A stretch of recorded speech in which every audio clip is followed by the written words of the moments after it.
വ്യാജ വാർത്തകൾ വ്യാപകമായതോടെ പുലിഭീതി 10 മടങ്ങ് വർദ്ധിച്ച് കൊരട്ടി ചിറങ്ങര പ്രദേശവാസികൾ. ചൊവ്വാഴ്ച രാത്രിയും പുലിയെ കണ്ടുവെന്ന രീതിയിൽ പ്രചാരണമുണ്ടായി.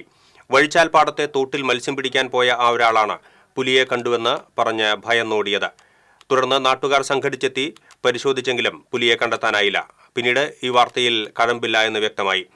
വഴിച്ചാൽ കവലയിൽ 2 ദിവസം മുൻപ് രാത്രി ഒരു വീട്ടിലെ CCTV ക്യാമറയിലും പുലിയെ കണ്ടുവെന്ന് വാർത്ത പ്രചരിച്ചിരുന്നു. പിന്നീട് പരിശോധിച്ചപ്പോൾ നായ്ക്കളുടെ കടിപിടിയാണ് ദൃശ്യങ്ങളിൽ കണ്ടത്.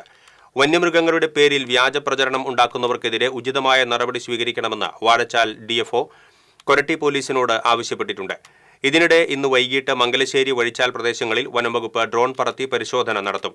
മഴക്കാർ ഉണ്ടായാൽ പരിശോധന നാളത്തേക്ക് മാറ്റും. പുലിയെ പിടിക്കുന്നതിന് കൂട് സ്ഥാപിക്കുന്ന നടപടിയും പുരോഗമിക്കുകയാണ്. കൊരട്ടി പഞ്ചായത്തിലെ നിലവിലെ അവസ്ഥ വ്യക്തമാക്കിക്കൊണ്ട് DFO ചീഫ് ഫോറസ്റ്റ് ലൈഫ് വാർഡനെ റിപ്പോർട്ട് സമർപ്പിച്ചിട്ടുണ്ട്. അനുമതി ലഭിക്കുന്ന മുറയ്ക്ക് കൂട് സ്ഥാപിക്കും. നിലവിൽ മലയാറ്റൂർ ഡിവിഷനിൽ മാത്രമാണ് പ്രവർത്തന സജ്ജമായ കെണിക്കൂട് ഉള്ളത്. ഷെഡ്യൂൾ 1-ൽപ്പെട്ട വന്യമൃഗമാണ് പുലി. ഇതിനെ പിടികൂടണമെങ്കിൽ ഔദ്യോഗികമായി ഏറെ നടപടികൾ പൂർത്തീകരിക്കേണ്ടതുണ്ടെന്നും വനംവകുപ്പ് ഉദ്യോഗസ്ഥർ പറയുന്നു.